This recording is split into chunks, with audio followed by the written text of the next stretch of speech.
Hey guys, it's your girl Shamar. Come on in the room. Woo! I hope y'all had a good week.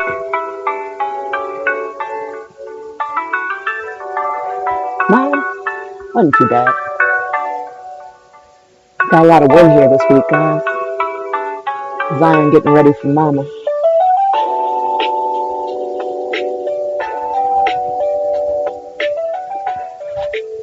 I do believe Zion is getting ready for mama, guys. I want y'all to look at something here. I went ahead and well, first off, I stopped being lazy, guys. I almost broke my phone this week. So, got a lot of ink in the screen. Mama pushed me out my comfort zone on purpose. I guess for y'all to have a better enjoyment, we're watching all this content that we be bringing, right? Um, Mama said, no more of the phone stuff, Shamar. And it's actually easier for me to do this on here anyway. I got a great laptop, guys. It's touchscreen and everything. I'm lazy. I don't like to take stuff out, guys. But come on in the cabin, y'all. Come on. Sorry, the van. Come on in the van, y'all. We set up, Obi at my feet, got me a glass of wine, got me something to smoke, and we got a new screensaver, guys. What is on the screen, you ask? What is that? Well, guys, that right there is a gas petroleum treatment plant, right? Y'all see it? These are called cooling towers. See that? Interesting thing about these cooling towers, right? Uh, not far from where my land is, right? There's a power plant. And up the street from the power plant is a road. They named it. I think it's Cloud Road or something like that. But I took note of it. They named it Cloud Road because above the power plant, there's always a cloud. The same exact spot. It never leaves, guys. Y'all know what that got me to thinking of? It probably hit y'all just now too, right? It made me think of the cloud that followed the Israelites, guys, in the desert, they said, right? The cloud that followed the Israelites in the desert. I'm still working on that, guys. Don't run off with that one yet. I don't know if that was a cloud for this. I got a good feeling it is. I was talking to Mimi, and we both agree. I was talking to Unifius. We both agreed, too, that, guys, this book is not this old. I think they used old language to give it an old feel. We just coming out of this not long, guys. Trust me on that. I'm pretty certain on that. How long? I couldn't tell y'all. But this book is not that old if we're speaking of the same Civil War, guys, which I think we're speaking of the same war. Look at this, guys. I'm transferring over some of our files, all right, guys? We're transferring over some of the files. But this week, we're going to get into, I had somebody ask me. They said, hey, Shamar, what do you think is coming, right, guys? And I want to be clear. I am digging like you wouldn't believe to get that answer for you guys. We're Israel, right, guys? So, I don't want to fearmonger. We know that over here, something just happened this week, right? Look at the community page, guys. I tell you guys that they just opened the pipeline up to support people that can't get gas in this port right now. Isn't that convenient? The pipeline can accommodate them, y'all. That's what they said. Go look online. They're talking pipeline, and the front line is talking pipeline, ain't we, guys? All right, so, I don't know what's coming, guys, but it ain't going to be good for these folks. I imagine, because it looks like this and this got something to do with this. All right, that's what I do know. Okay, I might not know what's coming specifically, but I know this and this gonna have something to do with this. You can believe that. But this week, I want to get into what's going on, guys. Hold on, let me go back to this picture, guys, because I think that this is a good thing to take notice of. Right, guys? I said here at one time I was treasure hunting too, guys, thinking about all the riches, right? Because people are going to find out that I'm Israel. You know, I thought I was getting silver. I thought I was getting gold, right?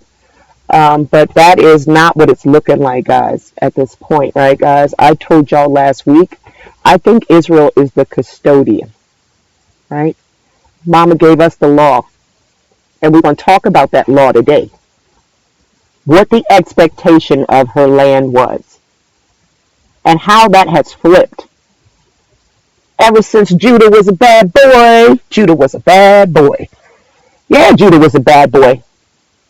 They sent in their best friends, right, guys? It's like this, all right? This is how I look at what happened with Judah and Assyria, guys, with this confederacy, right?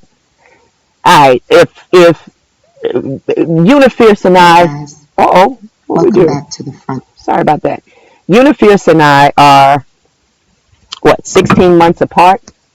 All right, and we went to the same schools most of our lives, unless she graduated out to the next level, which would have been like I would have been in 6th grade or 5th grade and in elementary school, and she would have been going to middle school, right? So we hung around in the same circles a lot. We had arguments. This would be like Unifier saying, "You know what? I'm so sick of you, Shamar. I'm gonna go get my baddest friend. I'm going to get my baddest friend to put their foot up your ass and wipe you out. I want to watch this friend drown you in a toilet. I want to watch this friend skin you. I want to watch this friend decimate your children." Guys, we're siblings. We've had conflict. Just like you probably had conflict with your siblings. But I don't imagine at any point you would want to see your sibling wiped out. Right? Correct me if I'm wrong. You can tell me in the drop box. You can tell me in the comments, yes, I do, Shamar, and it'll be all right. Maybe they did something to you that you feel like that's warranted. I don't know. But I'm going to tell you this much.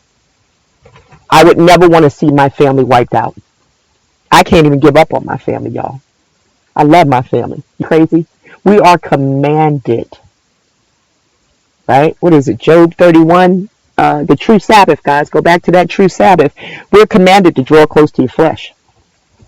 All right, guys. So we know that this confederacy of Judah with Assyria it's abominable, guys. It's abominable. So what they essentially did was wipe Israel off the land. Well, when they wiped Israel off the land, Mama had nobody to occupy and take care of the land. All right. Do I personally believe that Judah is responsible for taking some of these resources and still got their hand in the pot? I most certainly do. I'm still trying to connect the dots for you guys. But I do, because the Torah told us, the scepter will not depart, nor lawgiver from between Judah's feet until Shiloh. So do you believe the Torah or do you not? I do. Long story short, guys, we were the custodians. Check this out.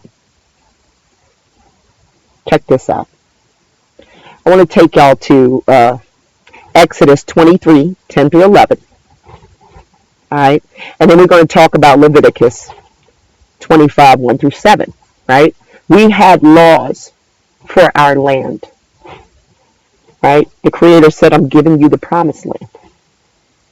It's a fruitful land. Right. But we had laws for it. Check this out. We'll start here. The Sabbath laws. For 6 years, you are to sow your fields and harvest the crops. But during the 7th year, let the land lie unplowed and unused. Then the poor among your people may get food from it, and the wild animals may eat what is left. Do the same with your vineyard and your olive grove. Guys, I done told y'all, right? This right here must be a reference to the oil fields. I'm sorry. Um, because that's a crop, so why wouldn't that have been included up here? So I feel like this is allegory for something else. And like I told y'all, when we looked up the word Shimon, when we looked up Shimon as being fruitful, guys, we saw that olive was included in there, guys. All right, so we know that this is allegory. All right, let's go down.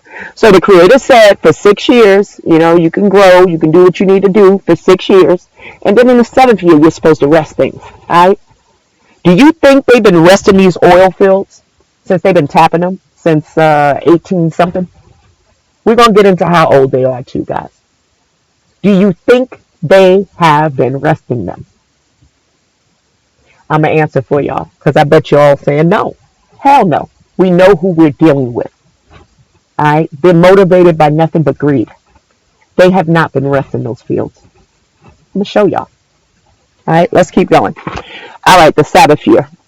The Lord said to Moses at Mount Sinai, speak to the Israelites and say to them, to the Israelites, the custodians, I done told y'all, when you enter the land I'm going to give you, the land itself must observe a Sabbath to the Creator.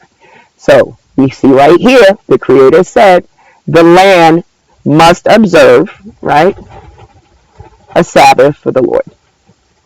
No! Just because I wanted to highlight it, y'all. Alright.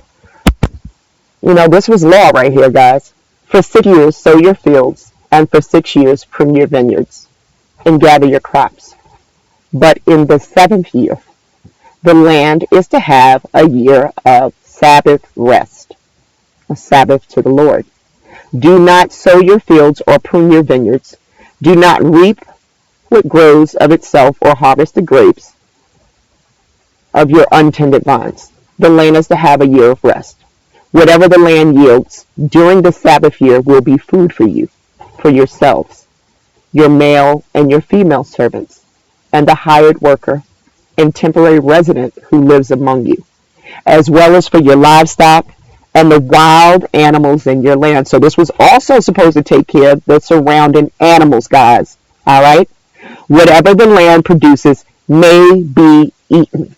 All right? This reminds me right here of something that I saw also with Noah, where the Creator said everything was good for him to eat. So I don't see where the Creator's putting these restrictions right here. He says whatever the land produces may be eaten. So, if things are corrupt now, it is probably because we have corrupted these things, guys. You know what I mean? We have not let these things rest.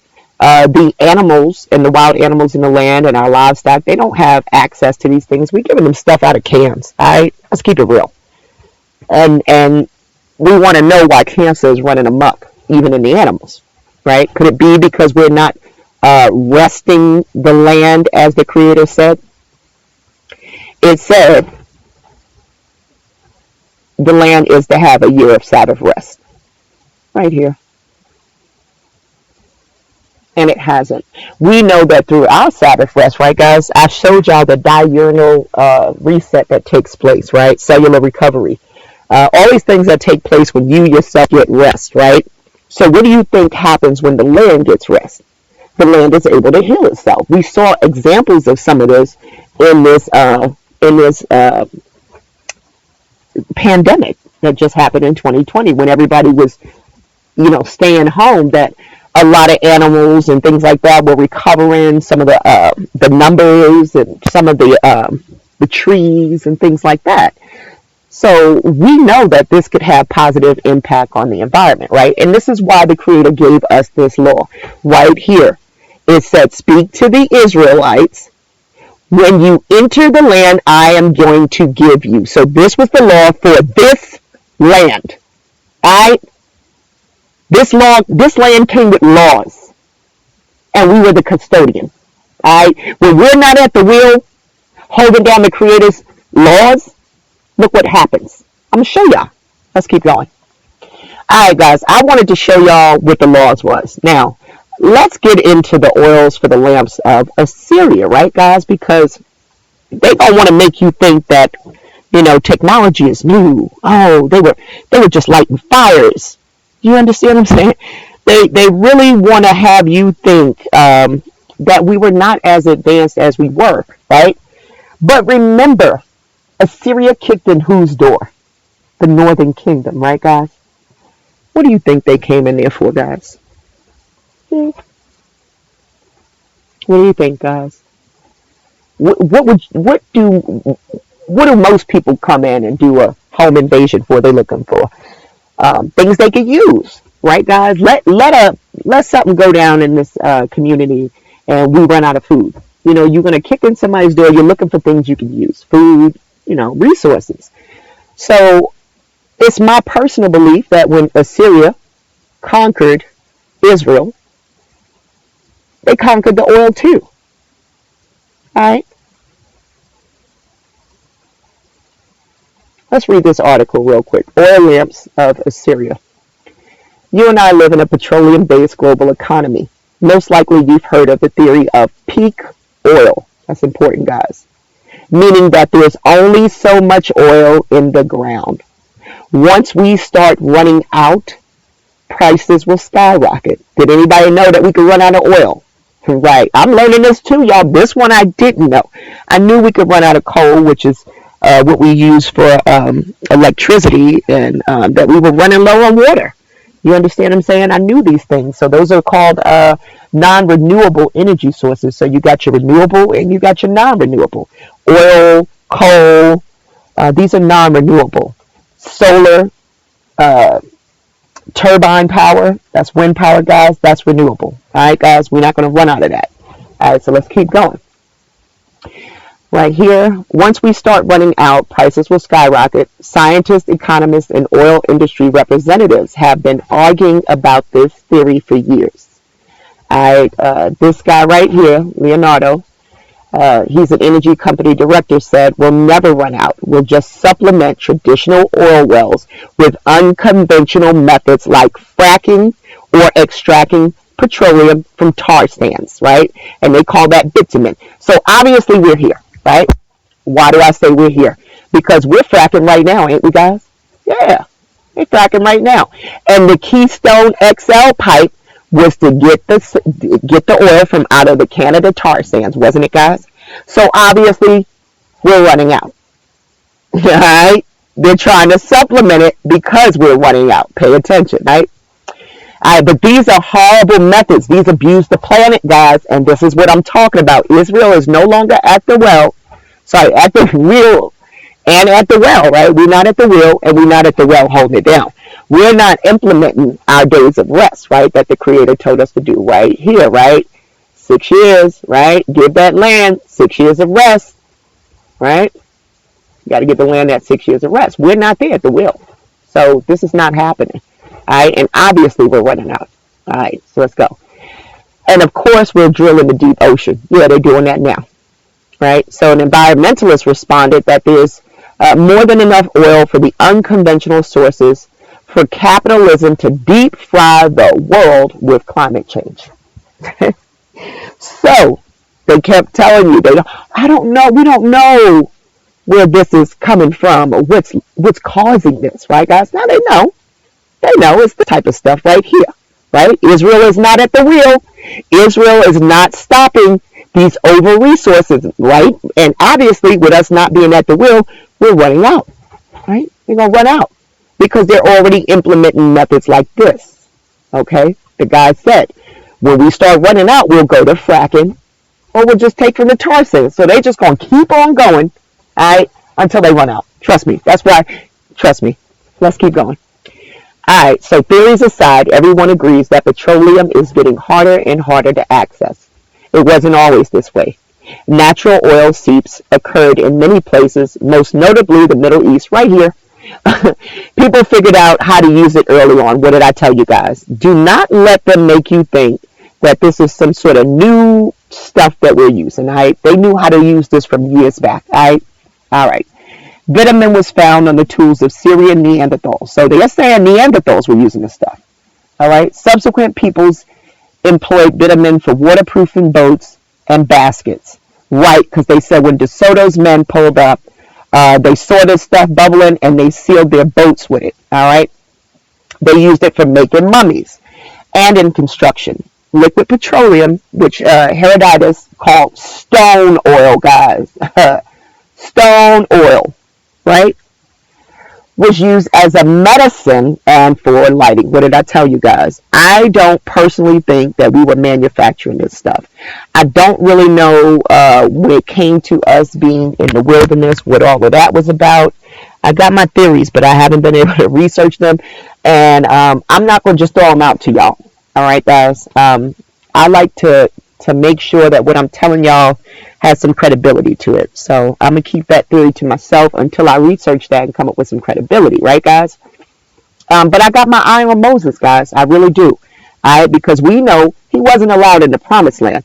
And I personally think that when Moses struck the rock, was this what he was doing? Right? Remember, we opened with that cloud, guys. I showed y'all the cloud. Let's keep going. All right. It says, in the throne in the heart of the sea, two of my heroines encountered petroleum in ancient Assyria, all right, which is now Iraq. The women are part of a diplomatic delegation. All right. On the last evening of the festivities, everyone gathered in the great square outside the palace to watch the sunset and the full moon rise, while King Ashurnasirpal offered to the gods. All right. Afterwards, he led his army in a torchlight parade. So what was he lighting these torches with, guys? If not this oil. The foreign delegates, and we know Ashurnasirpal because we talked about him last week, guys. This is the Assyrian nobility. The foreign delegates were given places of honor on the staircase so they could appreciate the host. Tamar, so she's Judean, right? Well, there were several Tamars, but I think this is the Tamar of Judah. All right, guys? She caught a glimpse of the king standing behind his driver in a 4-horse chariot, his armor glittering in the moonlight. As he rode by the staircase, he turned towards his guests. All right. A pair of elephants and a blanket. So this guy is putting on a big old show, okay? Ashurnasirpal is putting on a big old show, all right? So he had a marching band, seized engines, all enlarged and multiplied by torchlight shadows. They go to torchlights, guys. Still got the torchlights going. All right. The streets reeked of dung. Oh my goodness. So he got torchlights just to show the dung, the crap that's in the street, y'all. All right. And the foul smoke of the torches. It says Bez wrinkled her nose. That's beyond rancid. You'd think he could afford to burn fresh oil. Must be stone oil, said Tamar. This stone oil, guys, we're going to get into the stone oil. They don't have olive trees, but they've got lots of this stuff. It just oozes out of the ground. Ugh, I wouldn't fry a fish in it, she says. All right? No, you don't want to fry a fish in it. This is the power stuff or the light stuff. It was never to eat with. All right, so is it crazy for us to think, right, that the oil wells, that the wells that have been referenced, like the wells of Beersheba, right, guys, are oil wells? Are we the first persons, in other words, guys, here on the front line, are we the first persons to conceive that these are oil wells? No, we're not. I'm going to show you why. Oil in the north. Moses' blessings coming to life. They got a company called Zion Oil and Gas, all right? They are exploring for oil and gas in Israel in areas located onshore. All right, why are they doing that? Let's check it out. Moses' blessing to the tribe of Asher. And guys, we're going to get into the tribe of Asher, right? Because I want y'all to pay attention. Deuteronomy 33 and Genesis 49, you would think that they're the same if you don't pay good attention to that. But we're going to get into Deuteronomy 33 because in Deuteronomy 33, Asher dips his foot in oil, right? According to Moses, he's going to dip his foot in oil. And I'm going to show y'all what that's about. All right. All right. It says Moses' blessing to the tribe of Asher. regarding oil in the allotment of land is continuing to come to fruition, as Zion Oil and Gas announced Tuesday that it has definitely found oil and is nearing the testing the well for commerciality. All right. It says here Zion Oil and Gas was founded for the purpose of exploring for oil and gas in Israel. All right. Uh-huh.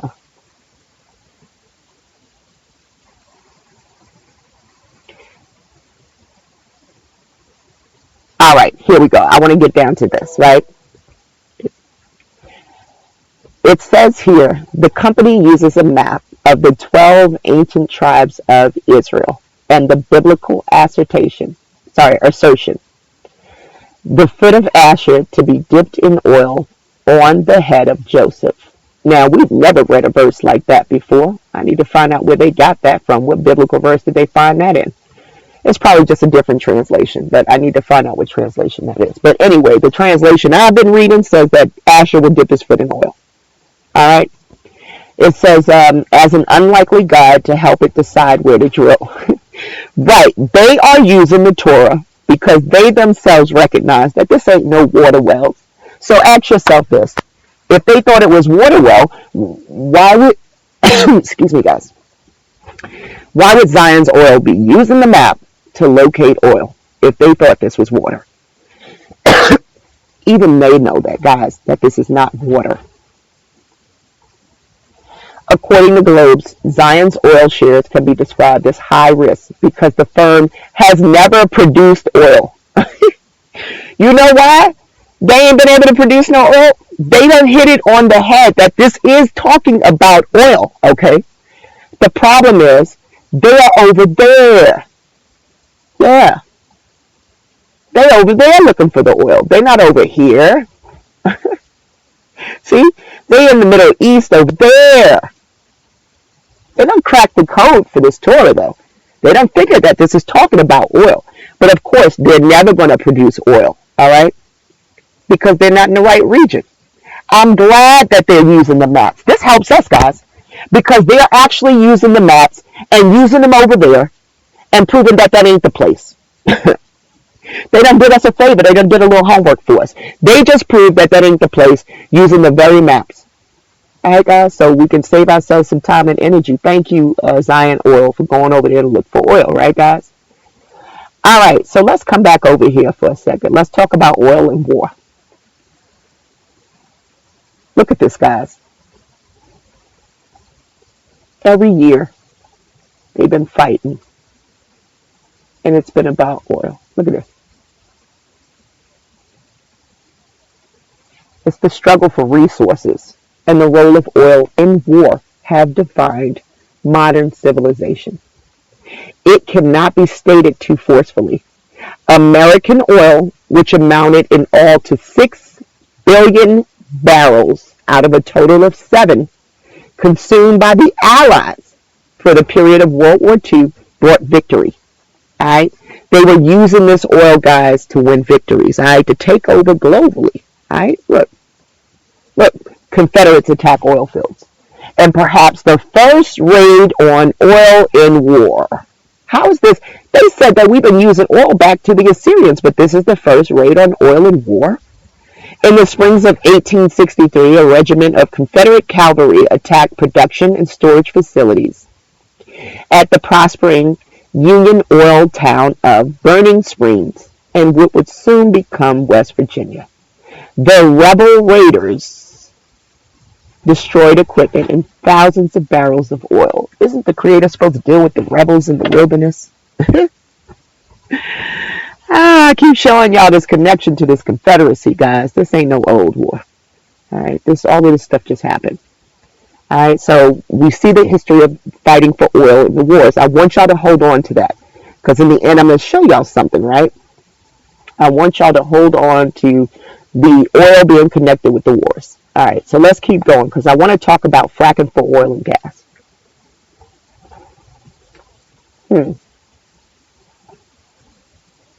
I want to talk about fracking for oil and gas. I don't want to use this one, guys. Let's go to this one. Let's go over here.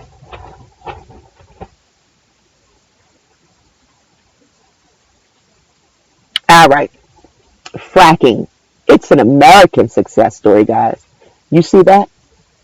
An American success story. But what did that guy say? When we start fracking, we're running low. There goes that word shale. Didn't I tell you guys? Shale and shoal means the same thing. Where was David at? Where was Hebron? On Shoal Creek. Let's go. The U.S. shale industry brought our country jobs, economic growth, and energy security. America needs U.S. shale to thrive economically and to maintain the environmental progress achieved from the increased use of natural gas. The environmental progress? What environmental progress? Because I'm going to show y'all how they tear the environment up here. Watch. Let's go. Hydraulic fracking. Hydraulic fracturing. Fracking is a shortening of the word, right? So it's fracturing. Does that sound pleasant? Look at this mess, guys. Look at what they're doing, disrupting stuff underground. The history of hydraulic fracking in the United States dates back to 1947 and has been used safely in more than 1.2 million wells. All right, so we got 1.2 million wells here. Hydraulic fracturing involves pumping fluid into reservoirs to artificially induce small fractures. This process increased pathways and exposures between the wellbore and the surrounding reservoir rock, enhancing the productivity and hydrocarbon recovery of each well. So they start moving around, disrupting it around it, and stimulating it. And yeah, look, that's the exact word they use right here. Fracture stimulation. Oh my God. Let me slow down, guys. I'm going to mess this up. A lot of scientific words here. Fracture, stimulation, fluid is typically comprised of over 99% water and sand. The remaining fluid consists of chemical additives that optimize placement and production from the reservoir. All right, so they use all kinds of stuff here trying to force this thing to produce. All right, they're using ultraviolet to treat bacteria. They're using green additives, food grade materials. It's a hot mess. All right. Fracking has helped America. We're right here. Become energy secure by making America less dependent on unstable countries for oil and natural gas. It doesn't seem like we've ever really depended on other countries for this oil and natural gas because they've been getting it right out here. We have these 6 billion barrels gone. All right.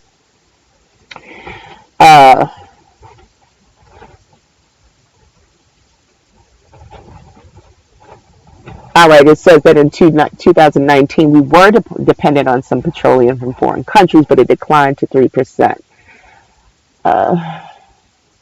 They use hydraulic drilling, horizontal drilling. And that's, guys, remember when we talked about those Yogo Gulch stones, those sapphires? There's about a 75% deposit still in the wall because they would have to horizontally drill, and it's very dangerous for them to get to. So that's the only reason why they haven't over-resourced that area. Otherwise, they would. Fracking supports good-paying American jobs across America. Oh, now they want to start paying people. Are we in these industries? No, we're not. So who's it paying? All right. It's that this type of stuff furthers environmental progress. I don't believe it. All right. And then they're going to show you down here the billions of dollars that this stuff nets. All right. Look, billions coming out of Texas. There's no place more richer in gas than Texas. You see it?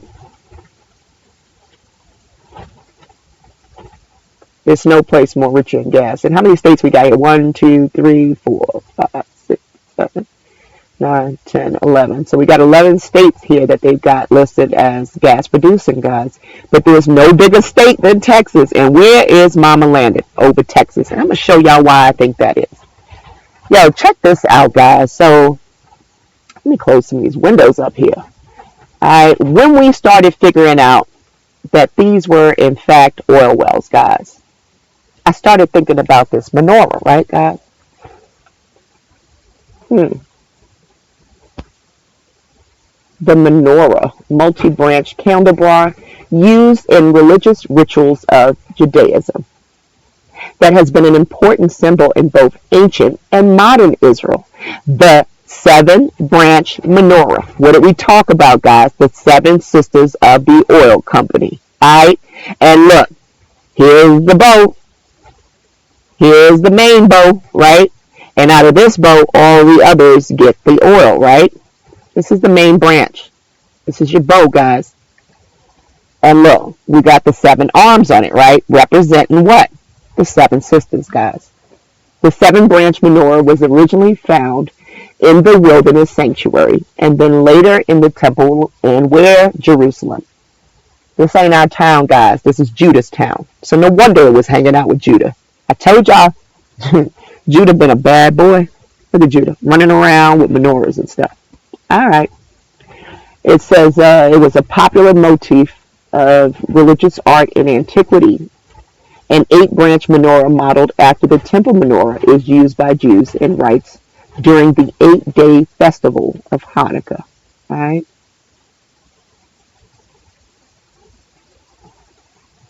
So, guys, I personally think that this may be in honor of those seven sisters, guys, with those that seven branch. We know it's coming out of Judaism, so yeah. Let's keep on moving. Let's talk about porosity and permeability of rocks. Why do I have this in here? I'm gonna tell y'all why I have this in here. Remember, I told y'all Moses struck the rock, right, guys? Moses struck a rock. Well, we know that rocks can hold water, but we also know that they can hold gas and oil. I told y'all I think that this fracking thing was frowned upon. The Creator did not want us fracking. And when Moses struck that rock, it makes me think that it was a reference to fracking. Personally, I think it was a reference to fracking. I'm still digging on that, though. I can't prove it, but since now I'm realizing that this is oil, that's making a little more sense to me, guys. That cloud that followed them is making a little more sense to me now, guys. All right? When we get rid of their BS stories, we can actually kind of use our brains. All right? Because how many people thought that story was weird? Moses struck a rock, and now he's not allowed in the promised land. Why? Because he would have destroyed the promised land. Coming in here doing that fracking, all right? I'm going to show y'all. This is what's getting us jacked up right now. It is tearing up the environment. The installation of these wells, tearing up the environment, guys. I'm going to show y'all. All right. It says that in the project, they're going to explore the properties of rocks that hold natural resources like oil, gas, and water, okay? In case you didn't know, rocks can hold oil, gas, and water. I added that so that you guys can actually apply a little bit of thought about that Moses story. All right? Do your own research. All right. Why is Nineveh in here, guys? Because when I started getting questions about fair use, I did not set it to fair use for the purposes of education and criticism, guys, because I'm using a lot here. And I'm even going to add a really quick clip later on from this dude on YouTube. All right, so listen, I'm adding this Nineveh in here because we've been researching names, right, guys? And I thought that this was really, really, really interesting. The offspring's habitation or strong propagation of the seat of government, guys. Nineveh is a seat of government, all right?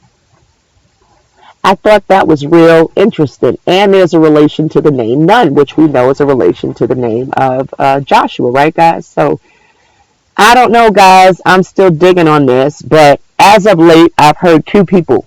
All right. I got a message the other day that said there's like 7 or 8 towns named Salem that this eclipse is flying over, right, guys? I personally had been hearing about let me close some of these. I personally have been hearing about this. All right, this one coming out of. How many total solar eclipses have been over the United States since we became a nation in 1776? Anybody know? I will tell you. 8. Here's when they occurred. We had 2 in the 1700s. 80 years later, we had 3 in the 1800s. 92 years later, we had 2 in the 1900s. We're now in the year the millennium or whatever, 2000 or the century. If you see, there's only 7 there. When was the 8th one? It's in this century. 38 years later, on August 21st, which was the great American eclipse that went from Oregon all the way down through the Carolinas. Everyone remember that? All right, guys, I want y'all to watch that one on your own time because I thought that was a really, really interesting video because it kept linking the eclipses to the wars. And what did we do, guys? We linked the wars to the oil over here. All right? And what did I show y'all, guys? What did I show y'all? That in the community page, right, guys, this is going to be taking place over this pipeline, all right, headed to Texas. First, but headed through Texas, sorry, through and up, right, guys? It's going through and up, all right? So, why is that important? Let me show y'all why that's important, right?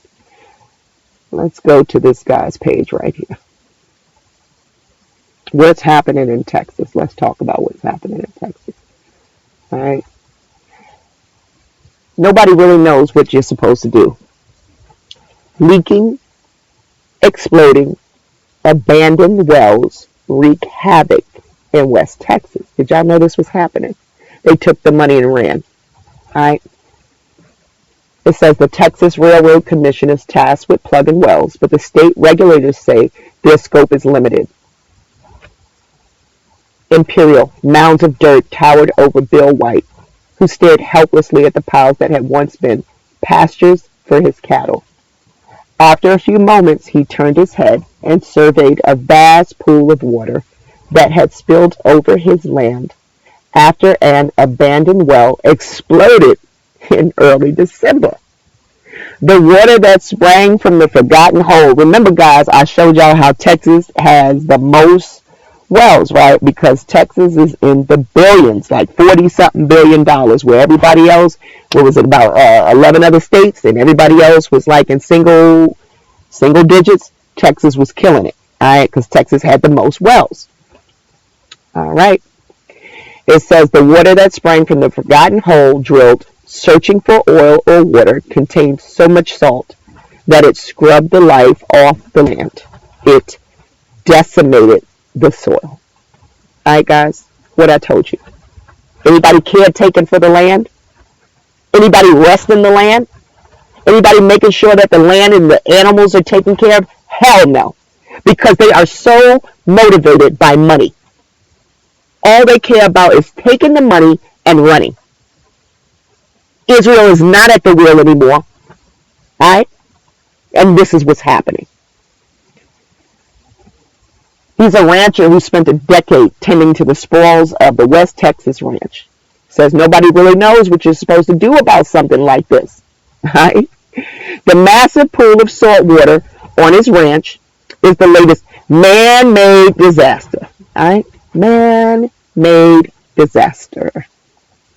Resulting from abandoned oil and water wells across the state. The incident here offers a reminder of the ambitious work that Texas faces, mapping and securing thousands of wells left behind by oil and gas companies over a century of drilling across the state. Hold up here, right? If I abandon my car in downtown Brooklyn, they gonna find me. They gonna find me. I'm gonna have enormous bills. All right, I'm gonna owe some money for this. How does this happen? How do oil and gas companies, all right, that made billions of dollars, right, guys? Because I showed y'all they made billions of dollars. right, guys? We had oil and gas companies that made billions of dollars, right? Right here. How do they get away with, where's it at? In Texas, they made, where's it at? 43 billion in Texas, more than anybody else. All right, let's keep going. Yes, the state of Texas, the gas companies made $43 billion.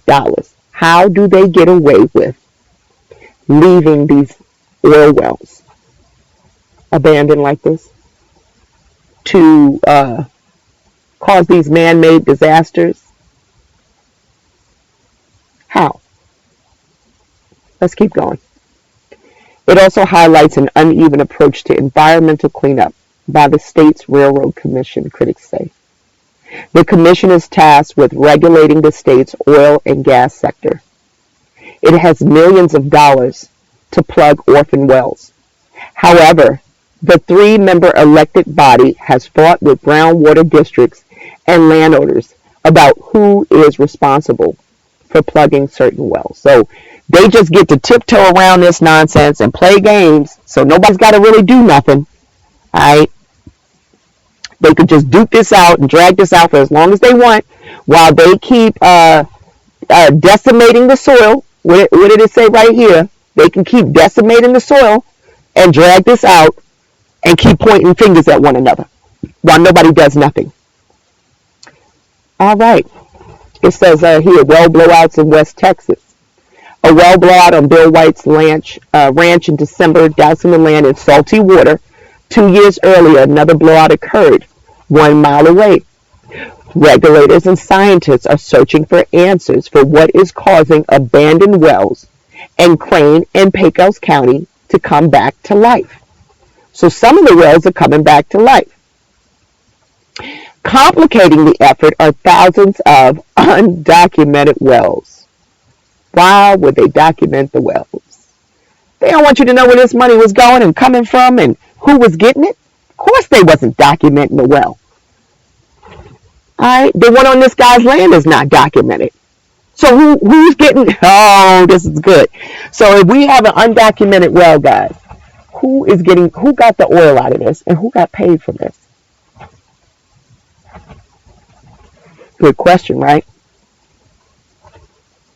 All right, it says with no record of its existence, it's difficult to determine who is responsible for securing the well.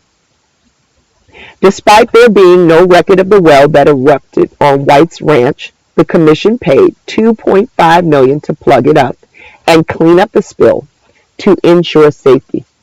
They can't clean this mess up. Left untreated, these wells threaten the region's groundwater supply and vegetation used to feed the cattle. What did I tell y'all, guys? Texas has plugged wells for decades, but the urgency has increased in recent years as orphan wells in the Permian Basin begin to leak salt water and, in some cases, hazardous liquids. All right? This is what's happening. This stuff is leaking liquids, guys. It says, meanwhile, scientists and regulators are scrambling to determine the cause of the leaks, geysers, and blowouts. Okay, guys? This is sad. Look at this, guys. Look at this mess. This was on this guy's land, and he didn't know it. It's sad. You know, that's got to be destroying all of the wildlife in the area. Look at this. Finding wells is only part of the puzzles. Researchers and global groundwater experts are piecing together what is causing wells that were abandoned decades ago to blow out or leak now. You know what's causing it? Greed. People that don't give a damn about the land. People that are not willing to let the land rest and do right by the animals and take care of this promised land. They don't care about it. They didn't come with those laws, now did they? They didn't come with those laws. We're going to wrap it up, guys. I'm going to show y'all, though. This is one of the last articles I'm going to use to show y'all why mother needs her custodians. All right, guys. And why this is possibly going over this area right here, right, guys? Watch this. Millions of leaky and abandoned oil and gas wells are threatening lives and the climate. But they'll tell you they don't know why it's warming up. Oh, God. I read something yesterday that the landfills are getting hot from the methane because they've got all this stuff underground. They keep corrupting the ground, guys. All right. It says when a bipartisan group of senators was hammering out the details of a proposed national infrastructure package earlier this summer, compromise was inevitable. But one aspect of the package required little to no compromise. The call to cap the look at this, millions of orphaned and abandoned oil gas wells that currently pockmark the country from Alaska to New York to Mexico.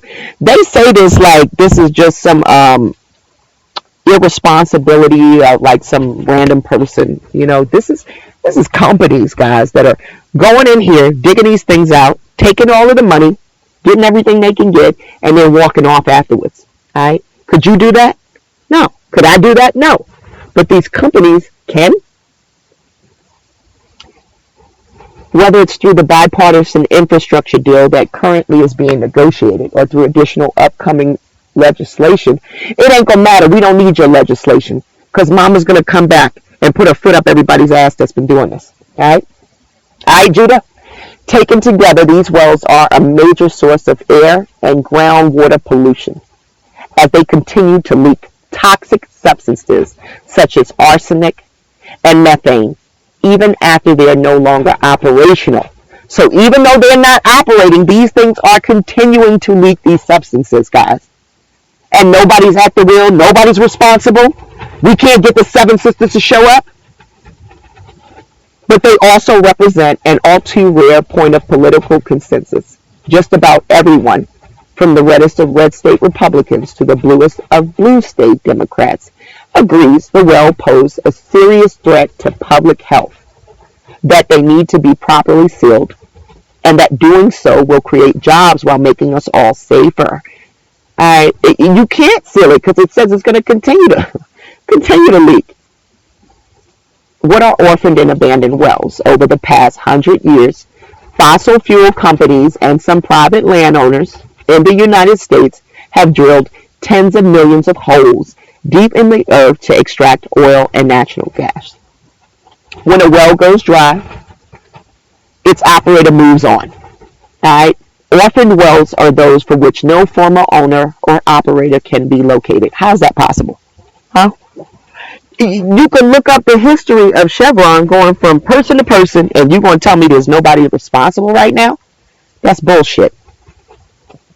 Orphaned wells are those for which no one or operator can be located, while the term abandoned well typically refers to an unproductive well with a known owner or operator. Okay, so an abandoned well is one that's just not producing. An orphan is one where they can't find the people. In either case, the well remains uncapped. They are essentially open holes in the ground that need to be cleaned and plugged with cement to stop their pollutants from escaping into the environment. Ain't this something? How many of them are there and where are they located? A recent investigation by Reuters estimated that the United States could have over 3.2 million of orphaned and abandoned wells. Some states have a few hundred, others have a few thousand, and some have a staggering number of them. Pennsylvania has reportedly more than, over 300,000 of these wells. And they're blowing up, they said, right? Didn't they say that these wells are blowing up and leaking salt and carrying out? Okay. Orphaned and abandoned oil and gas wells are located everywhere.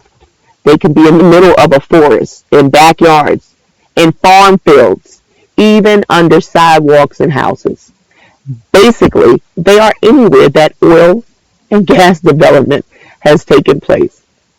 All right, guys, so you want to be on the lookout. It could be under your sidewalk. It could be under your house. It could be in the forest, right? Why are they so dangerous? Simple, because they leak. Among the chemicals that can seep out and contaminate oil, soil, or groundwater. This is probably what happened in Flint, because Flint is a stone, right? I wonder if they're getting stone oil out of the Flint, all right? Or hydrogen sulfide, benzene, and arsenic. Even the smallest leaks can adversely affect the local environment if they go unaddressed or undetected for many years. So this looked like it went unaddressed for many years, right? Most alarmingly, though, these wells emit a lot of methane. It's an odorless gas that can seep into nearby buildings, and this is what can cause things to explode, right? They cause a major health hazard when concentrated in enclosed spaces, all right? Methane will take the place of oxygen in the lungs and can cause weakness, nausea, vomiting, and convulsions. Long-term methane poison can be fatal. So this is probably what's happening to a lot of the animals in the area and a lot of the people in the area of these wells, right? And you're wondering, well, why do I feel nauseous? Or why am I vomiting? And what's going on with my health? Well, here you go. You probably got one of these in your backyard and you just didn't know. It's also highly explosive, right? That's what you want. Something you didn't even know that was there, highly explosive, right? In 2017, two men were killed while installing a hot water heater in the basement of a home in Firestone, Colorado. It had been built adjacent to an oil and gas field. Wow. When the neighboring petroleum corporation restarted a well that had been dormant for a year, a damaged flow line filled the basement with gas, which ignited into a fireball that destroyed the house in an instant. See that? They didn't know that was there. Look, he got a leaky gas line on his property. There's a connection to the climate change, right? Carbon dioxide emission is taking place, easily the largest contributor to climate change, all right? According to Rutter's investigation done in 2020, orphaned and abandoned wells in the United States were responsible for emitting 281,000 tons of methane. The report stated that's why Mama needs her custodians back in place, because look at this over-resourcing that they've been doing. This is causing the methane emissions to go into the air, guys. The report stated that the collective methane release is the climate damage equivalent of consuming about 16 million barrels of crude oil, all right, which is nearly as much oil as the United States uses in a typical day, guys. Plugging orphaned and abandoned wells would lead to a measurable decrease in methane emission and help us meet our climate goals. So these companies are responsible for this. Why haven't the fossil fuel companies that are responsible addressed this problem on their own? Right. It can cost anywhere between this much, and this much to effectively seal an older well, all right, or a newer one. Oil and gas companies are legally obligated to plug the wells. Combined with lax regulations means that few of these operators have the cash on hand. How? How they ain't got the cash on hand? They just got paid billions of dollars right here, right? So how do they not have this cash right here on hand? I'm confused. They can get this much cash on hand but can't pay to clean up the mess afterwards. It says that few of these operators have the cash on hand or the incentive. They don't have an incentive to adequately do their duty. It's also not uncommon for oil companies to go bankrupt. Nah, the Seven Sisters ain't bankrupt, leaving them with no means of cleaning up the physical ruin that they've created along the way to their own financial ruin. In either case, the responsibility of remediation almost always ends up falling to the states, many of which are cash-strapped themselves. All right?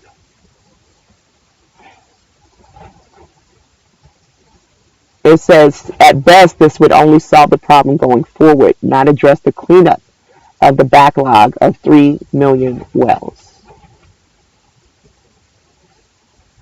They keep talking about jobs. They keep talking about greed.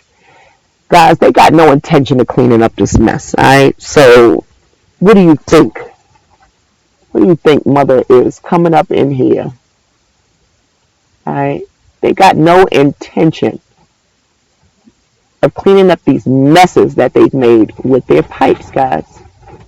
I don't believe that. One, when we had possession of these things, I don't believe we were over resourcing. And I believe we were using it for clean methods. We read that at some point. Some people were using it for medicine. Let's get into the etymology, and we're going to close out on this, guys, of gasoline. All right. I thought this was real interesting. All right. Because I think this is going to lead us to the path of the seven sisters. Why do I say that? Let's read. Gasoline, a light, volatile liquid obtained from distillation of petroleum in 1864, a variant of gasoline in 1863 in Britain, right, which apparently was a trade name at first from gas, in its then popular loose sense of compound of gases used for illuminating and heating purposes. The O probably here represents Latin oleum for oil, and the ending is from the chemical suffix "ene," shortened from gas, was in common use in the U.S. by 1897. Gas station as a fuel filling station for automobiles recorded by 1924. I want me a horse, guys. All right, let's go. So gas in 1650 from the Dutch gas, probably from Greek empty space, chaos. I thought that was interesting. You know why, guys? What do they say? Somebody's got a motto. Order out of chaos, guys. What do they say? Is this the order they created out of their chaos with their little secret meeting? Would you ever think that gas and the word chaos are related? No, I wouldn't. I would have never thought that. I would have never thought that. Orderless confusion. Chaos theory. Check it out, guys. So be doing your own research, guys. But what I want y'all to know, we're going to end back over here on Exodus. The Creator said right here, the land itself must observe a Sabbath. All right. It says, speak to the Israelites. You an Israelite? Or are you down there in the south with bad boy Judah? So speak to the Israelites and say to them, when you enter the land I'm going to give you, the land itself must observe a Sabbath. For 6 years sow your field, and for 6 years prune your vineyard. But in the 7th year, the land is to have a year of Sabbath rest. That's coming back, guys. That's coming back. You can believe that. Much love to you guys. Thank y'all for tuning in. I'll see everybody next week. Take care, guys. Oh, shout out to my new subscribers too, guys. Thank you guys for coming on board. All right, guys. Take care. Much love from the front line.